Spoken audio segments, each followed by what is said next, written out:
자, 일하는 친구들 반갑습니다. 오늘은 특별히 이렇게 온라인에서 만나게 됐는데요. 오늘 할 부분은 이제 교과서 190쪽입니다. 우리가 앞에서 앞단원에서 공부했던 거 잠깐 복습을 해봅시다.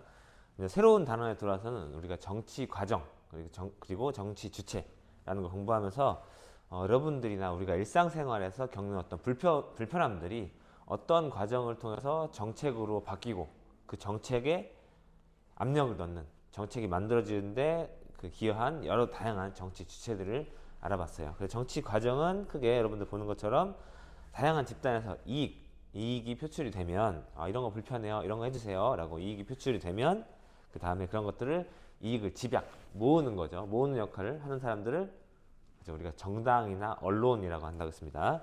자, 이렇게 정당이나 언론을 통해 개인의 의견이 다수의 의견으로 모이면 이것들을 공식적인 정치 참여자, 그렇죠? 정부에서 입법부나 행정부에서 법을 만들고 집행을 하는 그런 정책이 결정이 되고요. 이 결정된 정책을 이제 행정부에서 여러분들 통해 실제로 이제 실천을 하죠. 실천이 되면 우리 국민들은 그 정책이 좋았다, 나빴다를 평가를 하면서 다시 반영이 돼서 이렇게 다시 이 반복되는 과정을 통해서 정치가 우리 실생 안으로 들어온다고 했습니다.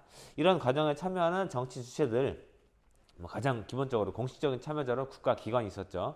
입법부, 행정부, 사법부, 그리고 이제 정당 이런 것도 있었고요. 이 정당 할 때 우리가 눈여겨봤던 거는 대통령제에서 대통령을 배출한 당을 그래요, 여당이라고 한다고 했고요.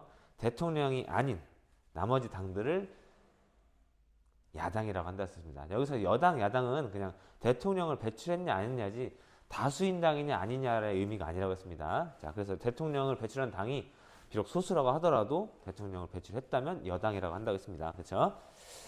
자, 그리고 이제 187쪽에서 우리가 이익 집단과 시민 단체를 알아봤는데 두 개 다 특정한 사람 아니면 특정한 목적을 위해서 예를 들면 환경 보호라든지 아니면 뭐 어떤 특별한 뭐 이익의 실현이라든지 이런 그런 목적을 위해서 정부에다가 공식적으로 압력을 하는 단체라는 점에서 공통점이지만 이익 집단은 특정한 집단, 자기 집단의 이익만을 추구한다고 했었죠. 뭐 대표적으로 대한 뭐 의사협회, 약사협회 같이 특정한 집단을 이익을 위해서 활동하는 단체를 이익 집단이라고 한다고 했었고요. 환경단체처럼 다수의 이익, 공익을 위해서 활동하는 단체를 우리가 시민단체라고 한다고 했었습니다. 기억나죠? 그리고 이제 188쪽에 언론, 신문, 텔레비전, 이런 인터넷 등의 대중매체로 여러 사람들에게 다수의 의견을 모아서 전달하는 단체들을 우리가 여론 형성하는 이런 역할을 하는 것을 언론이라고 한다고 했었어요. 자, 기억나죠? 자, 그러면 오늘은 190쪽으로 넘어와서 이 선거라는 걸 한번 알아볼 건데요. 우리 조만간 이제 학생회장 선거가 있죠. 자, 이제 여기서 공부할 거는 선거란 도대체 무엇이고 이 선거를 공정하게 운영하기 위해서 어떤 제도가 지금 도입되고 있는가를 볼 겁니다. 자, 191페이지부터 여러분들 어디까지 읽어보시냐면 193쪽까지 읽어볼 건데요. 자, 읽어볼 때는 주의할 점, 이제 잠깐 화면을 멈추고 볼 건데요. 읽다가 모르는 단어가 나오면 무조건 동그라미 치고 단어를 검색하시라는 거. 항상 이거 기억 중요하다고 그랬죠. 어떻게 보면 사회는 독해 문제라고 했어요. 자, 단어 모르는 거 다 정리해놓고 뜻을 다 파악이 됐으면 그 다음에 문장을 밑줄 치면서 이해를 하는 겁니다. 자, 그러면 시간 한 3분 정도 여러분들 멈춰놓고 단어를 쭉 읽으면서 모르는 단어 동그라미 쳐서 단어 뜻을 한번 정리해 볼게요. 자, 단어를 다 찾아봤으면 이제 선생님이랑 같이 191쪽 봅시다. 자, 191쪽 선거의 의미와 기능입니다. 자, 선거는 무엇이냐? 여러분들 뭐 지금 반장선거, 부반장선거 이런 것들 많이 해봐서 알 거예요. 자, 민주주의의 꽃이라고도 많이 알려져 있지만 이 선거는 뭐냐면 특정한 임무나 직책을 수행할 대표를 규칙에 따라 뽑는, 선출하는 과정, 이걸 전부 다 선거라고 합니다. 선거가 우리가 어떻게 보면 가장 쉽게 할 수 있는 정치 참여할 수 있는 방법 중에 하나죠. 우리가 앞에서 공부했던 것처럼 오늘날은 과거랑 다르게 인구도 너무 많고 영토도 넓기 때문에 모든 사람이 다 정치 참여하러 국회의사당 가가지고 손들고 발표할 수 없다 그랬잖아요. 그래서 가장 쉽게 우리를 대신할 대표를 뽑아서 정치의 의견을 반영하는데 이런 걸 우리가 교과서 나와 있는 것처럼 대의 민주주의 또는 간접 민주주의라고 한다고 했었죠. 자, 그래서 이제 선거를 민주주의의 꽃이라고도 한다. 가장 중요하고 어떻게 보면 기본이다라고 했던 거죠. 자, 선거는 대표자를 선출하는, 가려서 뽑는 것을 말하며 선출된 대표자에게 중요하죠. 밑줄 정당성을 부여해요. 자, 정당성, 정당하다는 거죠. 대표자가 어떻게 보면 권력을 가지고 있는 건데 이 권력을 국민들에게 힘을 쓸 때 그 정당한 권력이라는 것을 부여하는 가장 기본적인 게 선거라는 거죠. 왜? 국민들이 뽑아줬으니까 힘을 쓰라고 뽑아줬기 때문에 이거는 정당한 권력이다라는 거죠. 그죠? 그래서 어떻게 보면 합법적이기도 하고요. 자, 이런 합법적인 권한을 갖게 하는 것이 선거의 기능이고요. 또는 선거를 통해서 자질이 부족한, 능력이 부족한 사람들을 가려내거나 교체하거나 아니면 뛰어난 사람들을 다시 그 자리에 앉힘으로써 이렇게 우리가 대중의 의사를 표현함으로써 정치인들, 권력자들을 통제하기도 해요. 왜냐하면 당선이 되려면 대중들에게 뽑혀야 되니까 눈치를 봐야 되겠죠. 그래서 이렇게 권력을 통제하는 기능도 선거가 가지고 있다는 거죠. 자, 계속 읽어볼게요. 시민은 선거를 통해 자신의 의견을 표현하기도 하고요. 이 과정에서 우리가 언론을 통해서 여론을 형성하기도 하고요. 주인된 권리를 행사하는 거죠. 한 표를 행사함으로써. 자, 이 선거가 진행될 때 시민들은 정치에 관심을 갖게 되고 정부가 추진하는 정책을 평가하기도 한다는 거죠. 자, 이럴 때 우리가 뭐 선거철에 되면 그래도 저런 공약을 내세우기도 하고 저런 공약을 내세우기도 하고 이런 걸 말 듣잖아요. 그렇죠? 그 공약을 들으면서 우리는 이게 좀 우리한테는 유리하겠구나, 불리하겠구나. 그 정부가 하는 행동, 정치에 많은 관심을 갖게 되겠죠. 자, 이런 선거를 할 때는 우리 초등학교 때 배웠습니다. 선거의 기본 원칙 4가지 나와 있죠. 보통선거, 평등선거, 직접선거, 비밀선거 이 4가지를 통해서 선거가 공정하게 이루어지는데요. 이 4가지 선거에 대해서만 한번 간략하게 알아보도록 하겠습니다. 보통선거 뜻이 뭘까요? 보통선거. 그렇죠. 보통선거는 일정한 나이 우리가 예전에는 뭐 재산이 많은 사람 아니면 뭐 남자 아니면 계급이 높은 사람 뭐 이렇게 다양한 기준을 통해서 선거에 참여할 수 있는 사람을 제한했는데 오늘날은 나이만 되면 이 나이는 누구나 먹는 거잖아요. 그죠? 일정한 나이라는 모든 사람한테 적용되는 기준 아주 보통 일반적인 사람이라면 모두에게 적용되는 기준 이 나이만 차면 투표에 참여할 수 있는 권리를 주는 것을 보통선거라고 합니다. 지금 이 나이는 그 나라마다 법으로 정해질 수가 있어요. 자, 우리나라는 현재 만 19세가 선거를 기준으로 넘어간 사람들에게 선거권을 주고 있죠. 보통선거. 그러니까 예전에 예전 고대 그리스 아테네처럼 여자, 외국인, 노예 이런 사람들에게 시민 참여권을 주지 않았던 거 이런 거는 보통선거를 위반한 거죠. 그렇죠? 보통선거를 위반한 것이 되겠죠. 자, 두 번째 이제 평등선거 보겠습니다. 평등선거는 뭐가 평등하다는 거예요. 그렇죠. 이거 보통선거랑 평등선거를 굉장히 헷갈려하는 친구들이 많은데 보통선거는 투표에 참여할 수 있냐 없냐가 중요한 거고요. 평등선거는 투표를 했다면 그 표의 가치가 평등해야 된다는 거예요.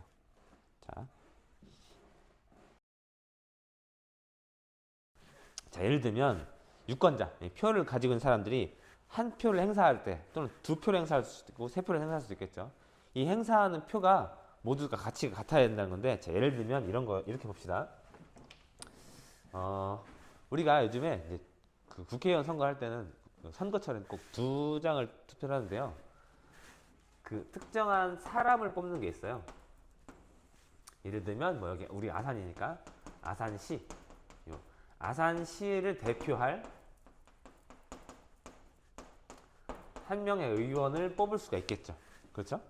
아니면 그 옆에 근접한 인접한 천안이나 청양군 이런 데가 있겠죠. 그렇죠? 이런 곳을 대표할 사람을 한 명을 뽑는 선거가 있을 수도 있겠고요. 또는 특정한 당, 무슨 A당, B당 이런 당에다가 투표라는 2가지 형태로 보통은 진행합니다. 정당에 투표하는. 그렇죠? 이 경우랑 어쨌든 여기에도 우리가 한 표를 행사하고 여기에도 한 표를 행사한다면 발생할 수 있는 문제가 있어요. 자, 예를 들어서 아산시의 인구가 예를 들면 20만 명이다. 근데 청양군의 인구가 2만 명이다. 인구가 이제 10배 차이가 난단 말이에요.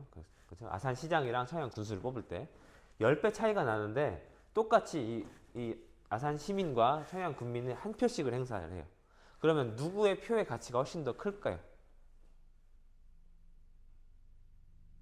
자, 여러분이 아산시에 있는 시민이라면 내 표는 20만 명 중에 한 표가 될 것이고요. 여러분들이 만약에 청양군에 있는 사람이라면 여러분 한 표의 가치는 2만 표 중에 한 표일 거란 말이죠. 그렇죠? 자, 어떤 게 더 가치가 높아요?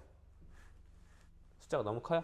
자, 숫자가 너무 크면 숫자를 줄여볼게요. 자, 이런 거죠. 예를 들면 자, 10표 중에 한 표랑 10표 중에 한 표랑 2표 중에 한 표랑 내 한 표의 가치가 어떤 게 더 커요?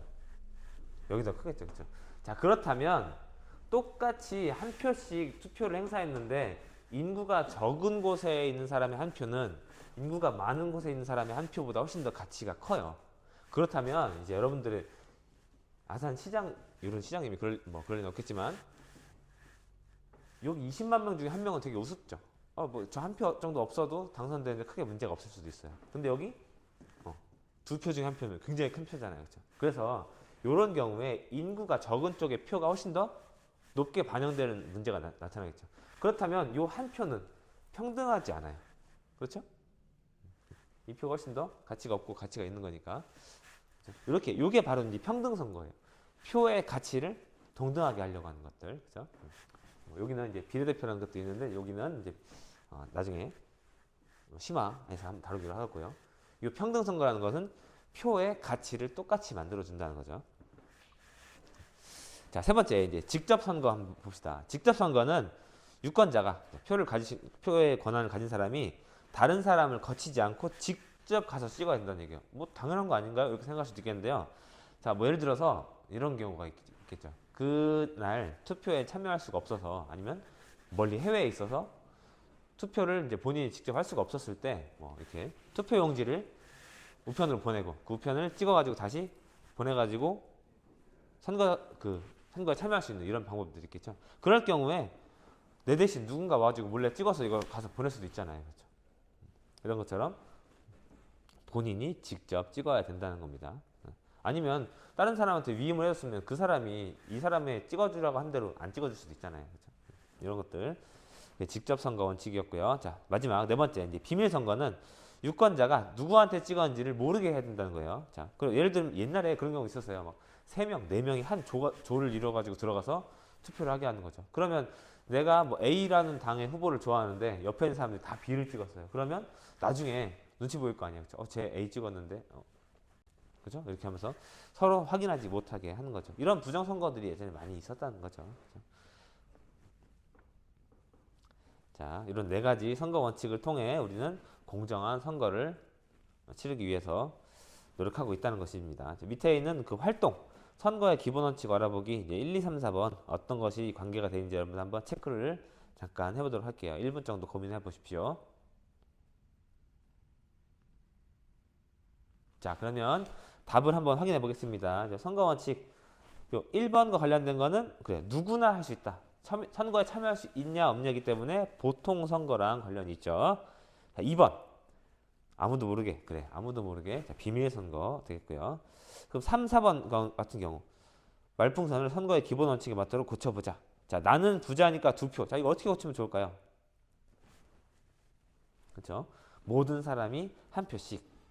이렇게 여기는 근데 이거는 좀 엄밀하게 따지면 한 표씩 하든 2표씩 하든 표의 가치가 결국 똑같이 맞춰져야 된다는 게 평등 선거의 핵심입니다. 알겠죠?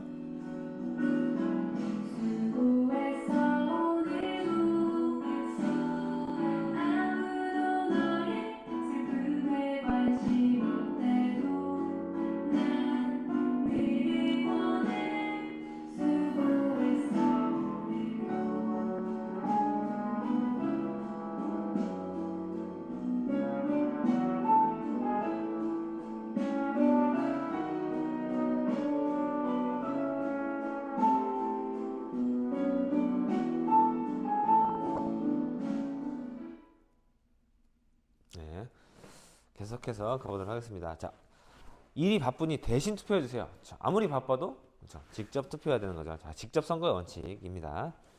자, 기초 탄탄 문제 한번 풀어볼게요. 자, OX 한번 맞춰봅시다. 자, 선거는 대표자를 선출하는 기능을 하나 대표자에게 정당성을 부여하지 않는다. 아니죠. 정당성을 부여한다는 점에서 선거가 아주 중요한 기능을 한다고 했습니다. X고요.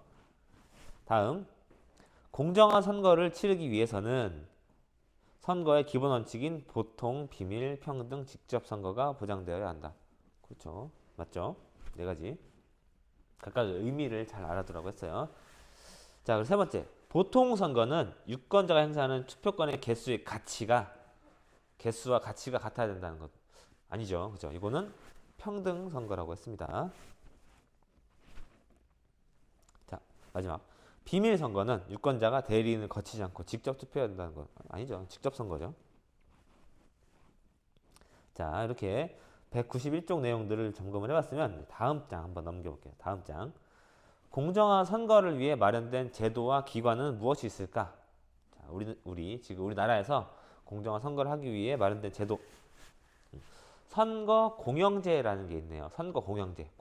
공공기관에서 한다는 거죠. 자, 선거가 진행되는 과정에서 부정행위를 할 수도 있고요. 돈이 많은 사람이 돈을 되게 많이 써가지고 유리해질 수도 있겠죠. 막 선물 주고 이러면서, 그죠? 이러면 선거가 공정할 수가 없겠죠. 그렇죠? 그래서 우리나라에서는 여러 가지 제도를 운영하고 있는데 그 중에서 국가기관이 이 선거운동을 관리하고 감독하는 그런 제도를 선거공영제라 합니다. 자, 그래서 여기 밑에 세 번째 줄을 보시면 국가와 지방자치단체가 선거 비용의 일부를 부담하기도 해요. 이런 거예요. 예를 들면 선거에 나갈 때 이제 아무나 이제 후보가 이제 나올 수 없게 일정한 금액을 내고 하긴 해요. 뭐 대통령은 몇 억, 뭐 지방자치단체는 뭐 몇백만 원에서 몇천만 원 이렇게 나오게 하는데 그 돈을 일단 내고 그 다음에 그것까지만 내고 후보를 등록해 놓으면 선거 활동에 하는 비용은 똑같이 부담하게 하는 거예요. 돈 많은 사람이 더 쓰지 못하게. 그걸 국가가 일단 빌려주고요. 당선이 되고 나면 그거를 이제 그죠. 밑에 경제력과 관계없이 후보자들에게 선거운동의 기회를 동등하게 보장되기도 한다. 이런 거죠.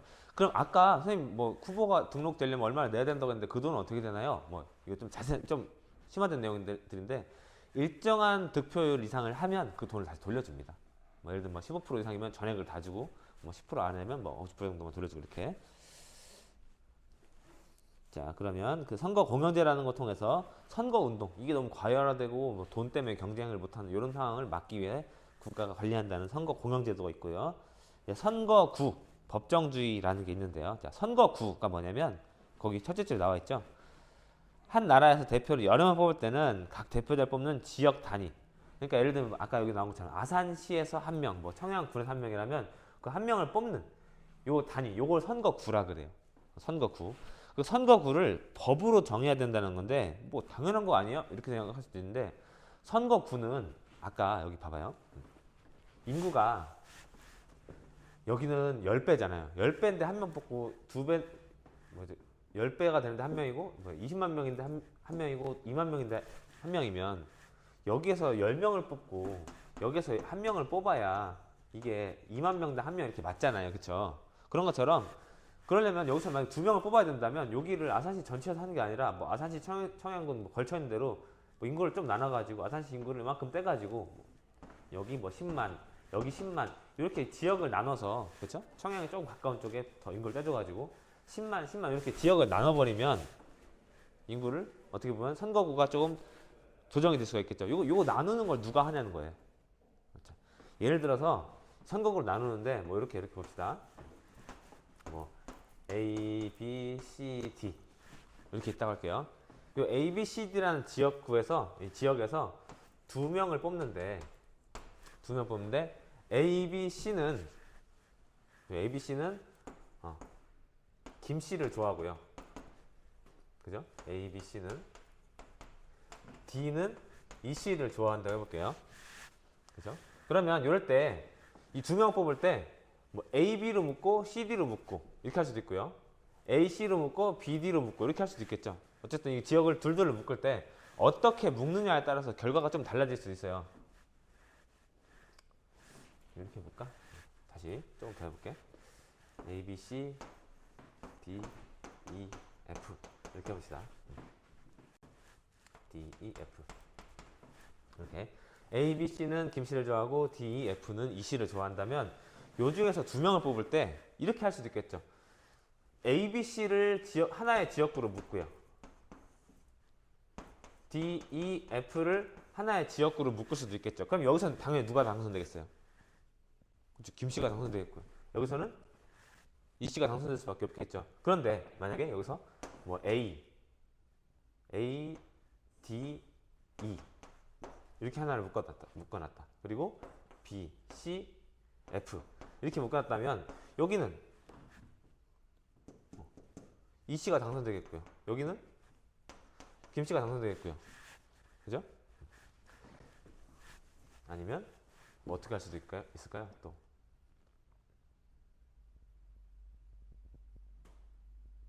자, 어쨌든 자 그러면 이렇게 지금 선거구를 나누는 방식에 따라서 어떤 경우는 1대1로 팽팽할 수도 있고요. 어떤 경우는 완전 몰표가 나올 수도 있고 이런 상황이 발생할 수도 있다는 거예요. 자, 그 자세한 내용이 어디 나와 있냐면 밑에 여러분 아래 개념 속 사례 콕이라는 거 나와 있는데요. 이제 게리맨더링이라는 일을 알아봅시다. 이거는 이 게리라는 그 매사추세츠 주지사 이 사람 때문에 나온 건데요. 읽어볼게요. 특정 정당이나 특정 후보한테 유리하도록 선거구를 막 조정하는 걸 게리맨더링이라 합니다. 자, 이거는 1812년 미국의 매사추세츠라는 그 주의 주지사가 게리라는 사람이 있었는데 자기 정당에 유리하게 이 선거구를 막 이렇게 짜다 보니까 자기만 당선되게 그 모양이 살라만다. 어떻게 보면 그 도마뱀이죠. 살라만더처럼 생겨서 게리 플러스 살라만다에서 게리맨더링이라는 이름이 붙여졌는데요.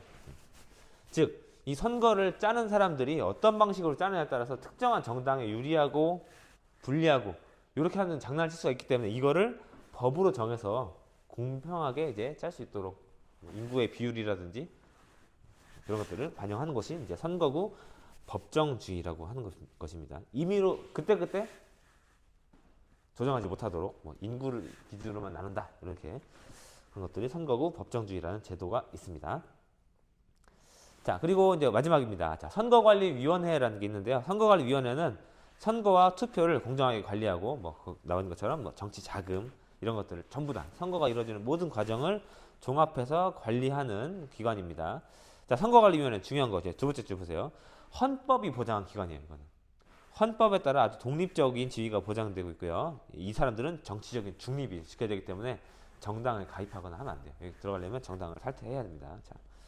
자, 선거관리위원회는 후보자를 등록, 뭐 선거운동, 투표, 개표 모든 과정을 관리하고 유권자들에게 다양한 홍보 활동도 한다는 거죠. 여러분 한번 중앙선거관리위원회라는 곳 홈페이지 한번 들어가서 무슨 일을 하는지 어떤 활동들을 하는지 한번 검색해 보는 것도 좋을 것 같아요.